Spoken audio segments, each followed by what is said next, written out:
Hey everybody, Dr. A here, and in this video we're going to be exploring an example of developing an equivalent system where we have to further reduce the system to find the location of the resultant force measured from a specified point. So without further ado, let's go ahead and get started. In this example, we're being asked to compute the force, replace the force in couple system by an equivalent resultant force and compute where its line of action intersects the beam measured from point O. So let's go ahead and draw this out. This is all given information still. We have what's called a simply supported beam here. We're going to talk more about those later on. And I'm going to call this point right here point O. And let's go ahead and put the loading on this. So we'll start with maybe some dimension lines here. And we're going to have a 2-foot dimension line here. And at this 2-foot point, we have a 5 kip foot couple moment. And then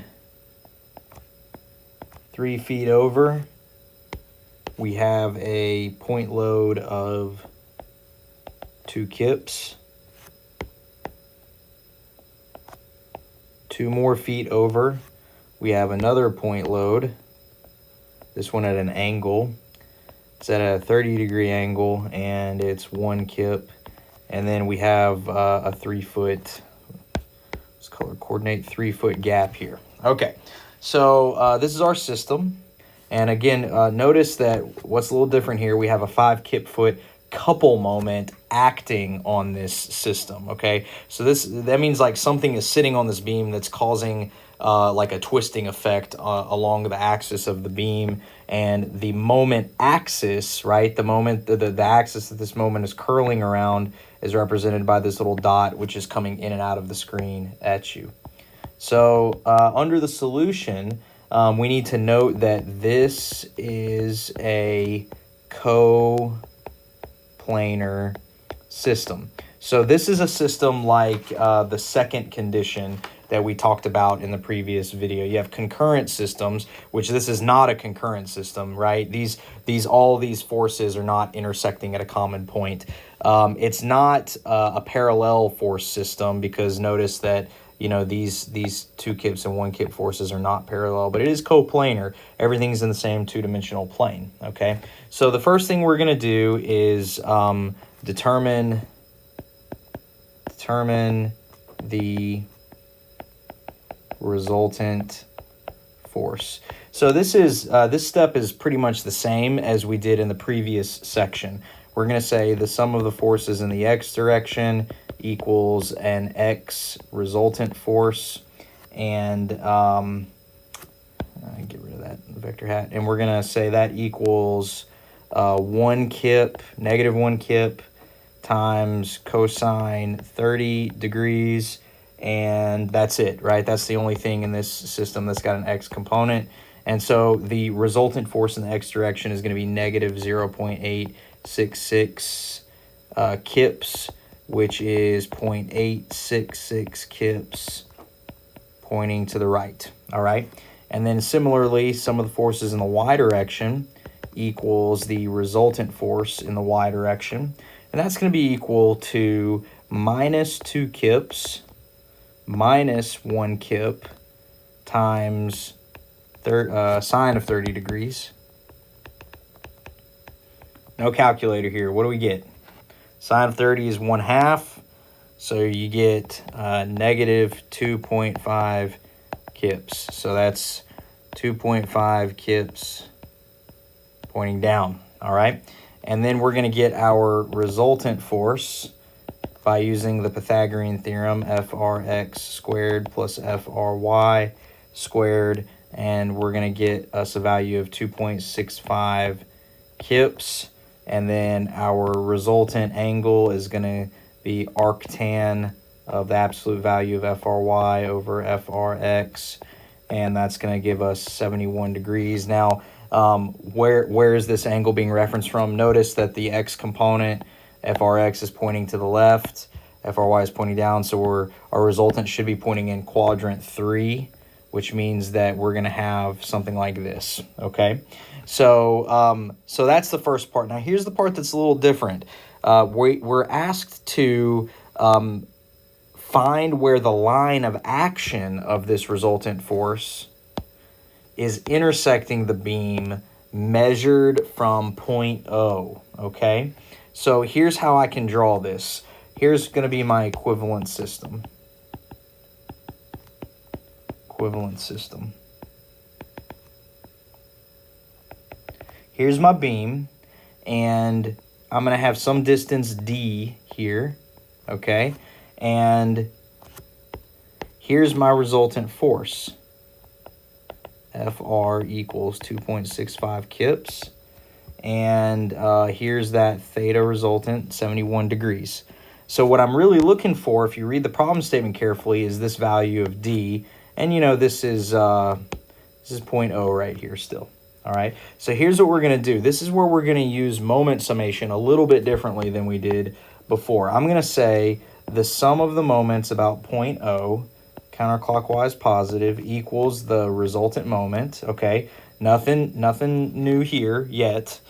So what I'm going to do now is I'm going to sum the moments from the original system and set it equal to the moment in the equivalent system. So check this out. This right here is moments from original system, and then the M sub R is moment from equivalent system. All right, so when you're performing this operation, you need to refer back to the original system that was given in the problem statement. All right, so make sure you're looking at that in your notes, and we're going to crank this through right now. So from the original system, we have minus 5 kip feet.